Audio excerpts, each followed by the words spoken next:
오늘 은혜 받으실 말씀은 히브리서 4장 12절 말씀입니다. 히브리서 4장 12절 말씀을 다 같이 봉독하겠습니다. 하나님의 말씀은 살아있고 활력이 있어 좌우의 날선 어떤 검보다 예리하여 혼과 영과 및 관절과 골수를 찔러 쪼개기까지 하며 또 마음의 생각과 뜻을 판단하나니. 아멘. 할렐루야. 우리에게 귀한 날을 주신 하나님께 감사드립니다. 옆에 분과 인사합니다. 오늘은 참으로 좋은 날입니다. 네. 우리 모두에게 좋은 일이 일어납니다.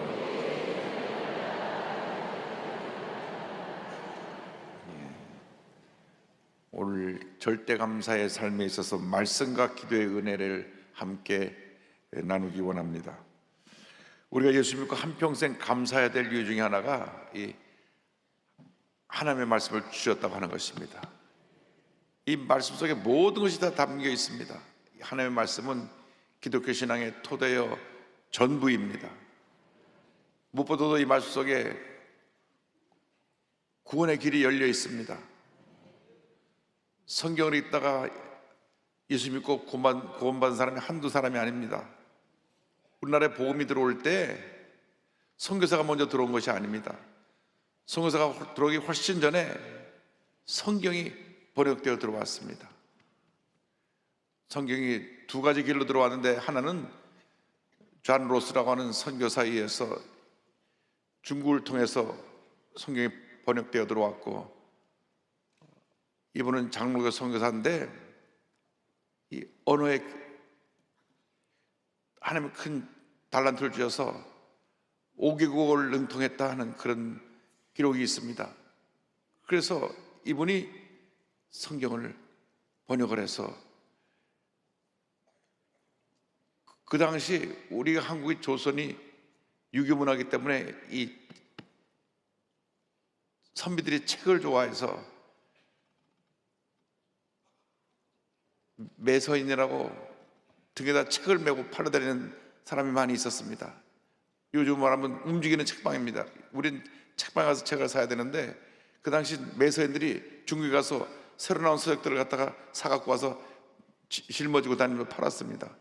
그래서 선비들이 그 책을 사서 봤는데 거기에 성경이 실려서 와서 책을 파니까, 못 보던 책이니까 그들이 성경을 사서 읽다가 예수를 믿게 된 것입니다. 하나님의 은혜입니다. 또 하나는 일본에 유학 갔던 이수정이라고 하는 분이 있는데, 이분이 유학 가서 일본에서 예수를 믿었어요. 그래서 일본에서 또 성경을 번역을 합니다. 이분도 하나님께서 언어의 재능을 주셔서 성경 말씀을 번역을 하는데, 한국에서 복음을 전하기 위해 우리나라에 제일 처음 들어온 선교사가 언도우드 아펜셀러 선교사입니다. 언도우드 선교사는 뉴브론스윅 신학교를 나온 장로교 선교사고, 아펜셀러 선교사는 뉴저지에 있는 뚜르 신학교를 나온 감리교 선교사입니다. 이분이 요코하마에 들어와서 머물렀다가 배를 타고 부산항을 거쳐서 인천항에 도착한 것이 1885년 4월 5일 140년 전인데요, 그때 이수정 씨를 만나갖고 이수정 씨로부터 한국말을 배우고, 이수정 씨가 번역한 마가복음서를 들고 한국에 들어옵니다. 선교사가 처음 한국에 들어올 때 한국말 성경을 들고 들어왔어요. 근데 이미 한국에 보니까 너무나 많은 사람들이 예수를 믿고 있어요. 예수님을 전하기 전에 이 하나님의 말씀을 듣고 읽고 많은 사람이 마음의 문을 열고 예수님을 영접하는 것입니다. 그래서 우리 한국은 세계 선교사에 있어서 아주 독특한 나라입니다. 먼저 성경이 들어가고, 우리가 먼저 선교사가 들어오기 전에 우리가 먼저 예수 믿고, 먼저 복음을 전하고, 먼저 교회를 세우고, 그 다음에 선교사가 들어옵니다. 하나님의 은혜입니다. 그만큼 우리는 영적으로 다른 그 어느 나라보다도 깨어있고 영성이 깊은 우리 대한민국인 것입니다. 이렇게 말씀을 사랑해서 한국이 지금 아시아 최대 기독교 국가가 됐는데 이제 누구나 원하는 대로 성경을 어디든지 구하여 읽을 수가 있고 또 이 성경을 통해서 우리가 하나님의 말씀을 배우는데 오늘날 문제가 뭐냐? 성경을 읽지 않고 필요 없는 것에 너무 많은 관심을 갖고 거기에 시간을 보내고 있습니다. 그냥 전혀 신앙생활에 도움이 되지 않는 유튜브에 빠져갖고 많은 시간을 보냅니다. 바보상자 TV 앞에서 입을 해벌고 앉아서 드라마를 보고 시작하면 끝이 없습니다. 문제는 그래서 우리가 하나님의 음성을 듣는 것은 멀어지고 세상에 없는 음성을 듣는 게 너무나 귀가 밝아졌다고 하는 것입니다. 누가 뭐라 그러더라 하는 남의 말 듣고 그 마음속에 주님의 은혜가 넘쳐나는 것이 아니라 쓸데없는 염려, 근심, 걱정, 불안이 찾아오는 것입니다. 오늘 우리가 결심해야 됩니다. 내가 하나님의 음성 듣기를 원합니다. 사람의 음성 듣기 앞서서 하나님의 음성을 듣고 하나님이 기뻐하시는 삶을 살기 원합니다. 많은 사람들이 전해주는 얘기가 우리를 기쁘게 하고 우리 마음속에 기쁨, 평안함을 주고 우리를 살리는 얘기라기보다는 염려하게 하고 근심하게 하고 부정적으로 생각하게 만들고 그런 경우가 너무나 많습니다. 사람의 음성을 듣기 전에 하나님의 음성을 들어야 되는 것입니다. 사람의 음성을 듣고 사람들이 흔들리고 상처받고 분노하고 미워하고, 근데 정작 사실은 그와 다른데 남이 하는 얘기를 또 전해 듣고 전해 들어서 엉뚱한 얘기를 듣고 상처받고 분노하는 경우가 너무나 많습니다. 그 시간에 우리가 세상에 대한 귀를 닫아버리고 영의 귀가 열려서 하나님의 말씀을 듣고 묵상함으로 큰 은혜 가운데 들어가는 여러분 모두가 되기를 바랍니다. 하나님의 말씀은 기독교 신앙의 토대요 유일무이의 절대 권위인 하나님의 말씀인 것입니다. 디모데후서 3장 15절로 17절은 이같이 말씀합니다. 또 어려서부터 성경을 알았나니 성경은 능히 너로 하여금 그리스도 예수 안에는 믿음으로 말미암아 구원에 이르는 지혜가 있게 하느니라. 모든 성경은 하나님의 감동으로 된 것으로 교훈과 책망과 바르게 함과 의로 교육하기에 유익하니 이는 하나님의 사람으로 온전하게 하며 모든 선한 일을 행할 능력을 갖추게 하려 함이라. 이 성경 말씀이 가장 우리가 큰 축복이고 우리가 영원토록 감사해야 될 내용의 이유는 이 성경 말씀에 구원에 이르는 지혜가 있다는 겁니다. 구원에 이르는 지혜가 있다. 성경을 읽다 보면 예수님이 구세주인 것을 알게 됩니다. 남북전쟁의 영웅이었던 올레스라고 하는 장군이 예수 믿으라고 전도하니까 그건 다 사람들이 만들어낸 얘기라고, 내가 증명해 보이겠다고. 그래서 성경을 창세기부터 계시록까지 있습니다. 그런 크리스찬이 아니었어요. 무신론자였어요. 얼마나 성경을 꼼꼼하게 읽었는지 한 번은 다 읽고 나서 다 거짓말로 쓴 책인 줄 알았는데 이 성경 전체 내용이 앞뒤가 다 이렇게 내용이 연결되고 맞는 걸 보고 그걸 갸우뚱하고 다시 한번 성경을 창세기부터 계시록까지 읽다가 성령의 감동으로 예수 믿고 통곡하고 회개하고 할렐루야.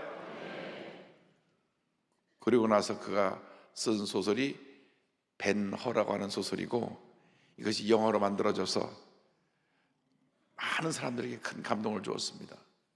그러니까 성경을 읽기만 해도 그런 은혜가 있는 거예요.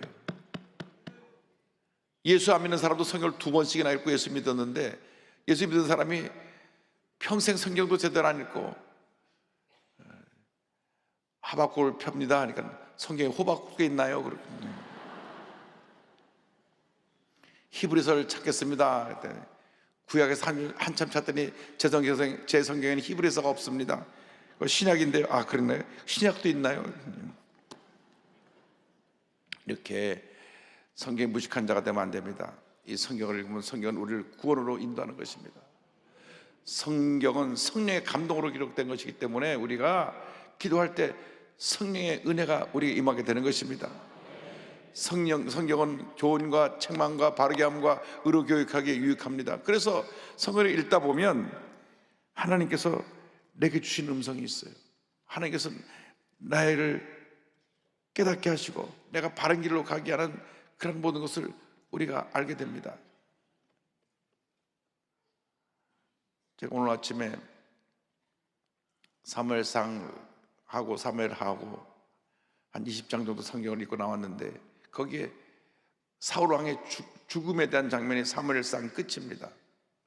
왜 죽었느냐?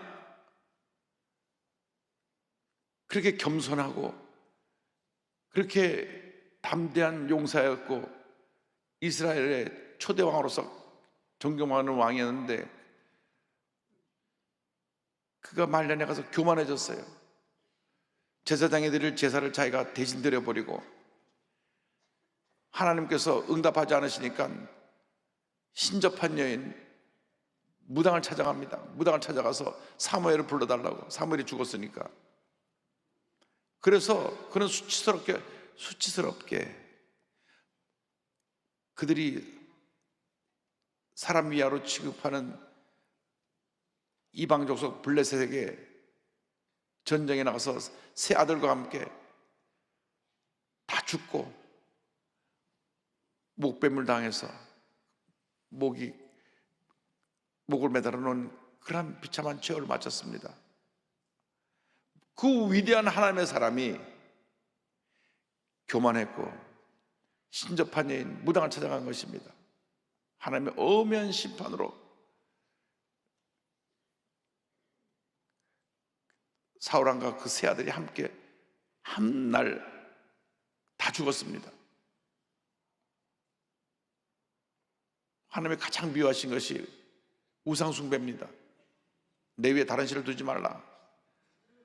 그런데 신접한 여인 무당을 찾아가 갖고 지금 이렇게 나라가 어려운데 신접한 여인한테 도와달라고 이스라엘 왕국의 왕이 신접한 여인을 찾아가서 그렇게 부탁하고 도움을 요청함으로 말미암아 하나님의 심판을 받은 것입니다. 우리가 믿고 의지할 분은 우리 하나님 한 분밖에 없습니다.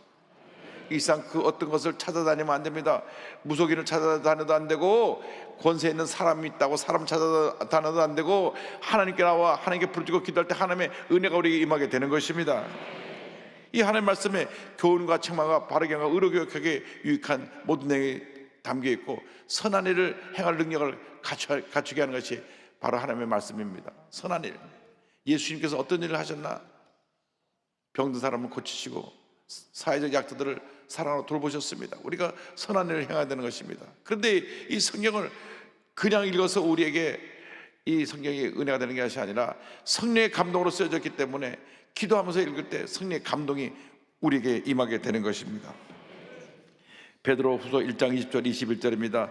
먼저 알 것은 성경의 모든 예언은 사사로이 풀 것이 아니니 예언은 언제든지 사람의 뜻으로 낸 것이 아니요 오직 성령의 감동하심을 받은 사람들이 하나님께 받아 말한 것임이라. 성경을 사사로이 풀지 말라. 왜 신천지가 문제가 되느냐? 성경을 사사로이 풀어요. 그들은 늘 요한계시록만 가르칩니다. 요한계시록. 물론 다른 것도 하지만 주로 요한계시록을 가지고 상징적으로 풉니다. 상징적으로. 성경에 물론 상징이 있죠. 그러나 모든 것을 상징으로 푸니까 이것이 잘못된 이단에 빠지게 되는 그러한 함정을 만들어 놓게 되는 것입니다. 그래서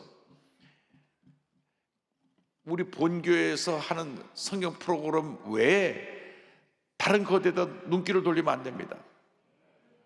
와서 성경 공부 같이 하자 하는 그런 유혹이 있는 자리에 가면 안 됩니다. 아주 한국에서 이름만 들면 아는 큰 교회 장로교회 부인 권사님이 친구가 야 우리 아주 성경 공부를 재밌게 하는데 같이 가자고 하는데 따라갔어요. 아예 장로 부인 권사님이니까 작정을 하고 가까운 친구를 동원해갖고 데려가서 공부를 같이 한 것입니다. 그런데 그 권사님 말, 평생 교회를 다녀도 못 듣던 얘기를 듣기 시작했다는 거예요. 그게 이상한 거예요. 평생 다녀도 밤낮 듣는 얘기를 듣는 것이지 못 듣던 얘기 들었다. 요한계시록을 갖고 설명을 하는데 이야 재밌다. 1년을 가서 배웠어요. 1년을 가서 1년 딱 지나고 나니까 같이 데리고 성공 받은 그 사람이 이제 됐다 하고 딱 비디오를 틀어줬는데 이만희가 떡 나옵니다. 아이고 신천지구나. 그래갖고 집에 와서 남편한테 얘기했다. 야단 엄청나게 맞고 그날 집에서 박살이 나고 주일날 너 목사님한테 가서 사죄해라. 목사님 끌고 가서 제가 잘못했습니다. 그 목사님이 기가 막혀갖고 아니 어떻게 1년씩이나 다녔냐고. 글쎄요 1년 동안 한 번도 신천지 얘기 한 적도 없고 그냥 요한계시록만 하는데 평생 듣도 보도 못한 얘기 하니까 신기하고 듣다가 그렇게 됐다고. 그게 이상한 거라고요.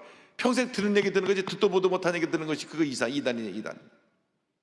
하나님의 말씀은 영원 불변의 진리인데 사사로이 해석하는 거 이단입니다. 사사로이. 그래서 우리가 기도하면서 성경을 읽을 때 살아있는 능력의 말씀이 내게 임하게 되는 것입니다. 히브리서 4장 12절 오늘 우리가 봉독한 말씀인데요, 하나님의 말씀은 살아있고 활력이 있어 좌우의 날선 어떤 것보다도 예리하여 혼과 영과 및 관절과 고슬을 찔러 쪼개기까지 하며 또 마음의 생각과 뜻을 판단하나니 말씀합니다. 이 말씀은 살아있는 능력의 말씀, 살아있는 말씀이에요. 그래서 말씀을 읽을 때 기도하고 하나님 내가 오늘 말씀을 묵상합니다. 말씀을 통해서 나에게 말씀하여 주옵소서. 우리가 밥 먹기 전에 기도하는 것처럼 성경 읽기 전에 기도하고 하나님 내가 말씀을 읽습니다. 아주 훌륭한 분들이 누구냐? 읽을 뿐 아니라 필사하는 분들. 이번에 영광대학에 전시회 가보니까 아이고 1년에 성경을 한 번 필사한 분, 2번 필사한 분 다 펼쳐놨는데 얼마나 감동이 되는지 몰라요. 그냥 나이가 70 넘어 80대신 분들이 꼬박꼬박 성경을 다 적어가지고 필사한 책들을 펴놨어요. 창세기도 안 써보셨죠? 왜 대답도 안 하시나? 필사 내년 한번 도전 다 하시기 바랍니다. 성경을 쓰면서 은혜가 됩니다. 어떤 우리 영광대학의 권사님은 영어로 또 다 쓰셔서 성경 전체를. 야, 그래서 제가 그걸 보면서 성경을 사랑하는 우리 교회 어르신들은 참 복되다. 살아있는 능력의 말씀입니다. 이 말씀이 우리의 마음의 생각과 뜻을 판단해서 바른 길로 가게 만들어주는 것입니다. 그런데 우리가 중요한 것은 말씀에서 살아 역사하려면 기도를 통하여서 말씀의 능력이 나타나야 되는 것입니다. 우리가 기도할 때 말씀을 붙잡고 기도하면 이 기도가 하나님의 능력을 우리에게 나타내는 것입니다. 빌립보서 4장 6절 7절은 우리가 어떻게 기도할 것을 가르쳐주고 있습니다. 다 같이 말씀 보겠습니다. 아무것도 염려하지 말고 다만 모든 일에 기도와 간구로 너희 구할 것을 감사함으로 하나님께 아뢰라. 그리하면 모든 지각에 뛰어난 하나님의 평강이 그리스도 예수 안에서 너희 마음과 생각을 지키시리라. 마음을 붙들고 간절히 기도할 때 응답이 임합니다. 기적이 임합니다. 치료가 임합니다. 회복이 임합니다. 조혜로스 목사님 어머니가 말기암 판정을 받았고 몸이 좀 안 좋아서 갔는데 이 간암 말기예요. 의사가 손댈 수가 없습니다. 한두 주일 밖에 못 살겠습니다. 그러니까 집에 가셔서 편하게 계시다가 그저 임종을 맞이하는 게 좋겠습니다. 아니 자기 남편도 목사고 아들도 목사고 늘 긍정의 메시지를 선포하는 교회인데 내가 이 암으로 죽으면 되겠나? 그래서 성경에서 치료에 대한 말씀을 다 찾았어요. 치료에 대한 말씀을 한 30몇 가지 다 찾아갖고 나중에 그 말씀을 제가 한번 다 찾아가지고 우리에게 병과 씨름하는 분들에게 인수해서 나눠드리겠습니다. 30개를 찾아가지고 그 성경 말씀을 하나씩 다 집에 붙여놓고 오며 가며 고백하고 믿음으로 고백하고 믿음으로 선포했습니다. 저가 채찍에 맞음으로 나음을 받았습니다. 하나님 우리를 치료하는 야훼이십니다. 주님께서 모든 병을 고치셨습니다. 고백하고 고백하니까 2주 이상 못 산다는 분이 2주를 살고 3주를 살고 1년을 살고 10년을 살고 20년을 살고 아직도 살아계세요. 하나님, 제가 기록을 찾아보니까 오히려 남편분은 먼저 천국 가셨어요. 암으로 2주밖에 못 산다는 분은 40년째 살고 있고, 하나님이 또 특별한 뜻이 계셔서 물론 불러가시는 분도 있어요. 불러가시는 분도 있어요. 그런데 또 특별한 뜻으로 살려주셔서 하나님의 영광을 나타내는 분도 있습니다. 간증을 많이 하게 하는 분도 있습니다. 우리가 고통 가운데 더 이상 고통하지 않고 빨리 가는 것도 또 하나님의 뜻입니다. 가족들은 슬프지만은 눈물도 근심도 걱정도 없는 천국에서 영생토록 주님을 찬양하며 살게 되니까 먼저 천국 가신 분은 하나님께서 부르셔서 하나님 뜻 가운데 천국 가 계신 것이고, 아직 이 땅에 두신 분들은 이 땅에 많은 고난이 있지만 주님의 복음을 전하고 주님 영광을 나타내라고 살려놓으신 것입니다. 보통 기도원에 금식하러 올라온 10명 중에 8분은 말기암 환자가 주님의 부르심을 받지만 한 두 사람 정도는 다시 살아서 내려온다고 하는 통계가 있습니다. 그러니까 우리가 우리의 삶은 한 찹도 내다보지 못합니다. 하나님께 달려있는데 우리가 말씀을 잡고 기도하면 기적은 일어나는 것입니다. 그래서 기도 응답에 대해서 예레미야 34장 3절은 이렇게 말씀합니다. 너는 내게 부르짖으라.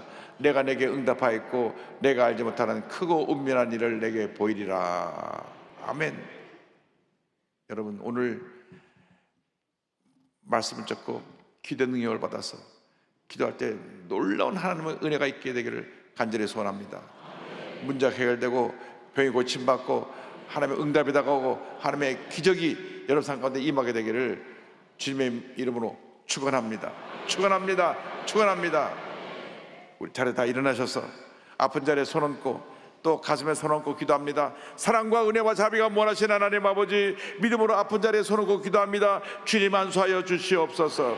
모든 병은 묵물로 떠나 갈지어다. 치료와 회복이 임할지어다. 건강이 임할지어다.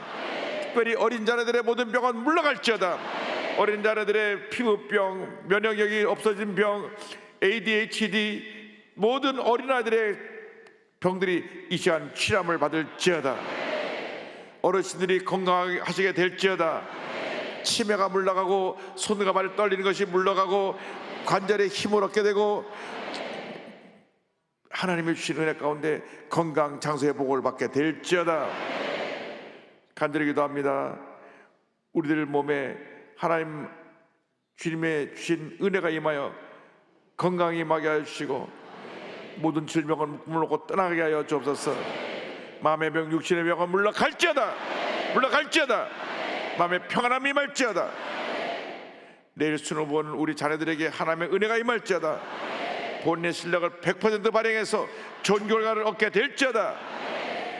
주님, 우리들이 기도하는 기도를 들어 응답하여 주시고 하늘의 문을 여시사 쌀 것이 없는 넘치는 복으로 우리 모두에게 부어 주시옵소서. 감사하고 예수님의 이름으로 기도드립니다. 아멘. 지금은 우리 구주 예수 그리스도의 무한하신 은혜와 하나님 아버지의 큰 넓으신 사랑과 성령의 감동감화 인도교통 충만하게 하심이 말씀 붙잡고 늘 기도하며 승리하는 주님의 귀한 백성들 위해 지금부터 영원토록 함께 있을지어다. 아멘.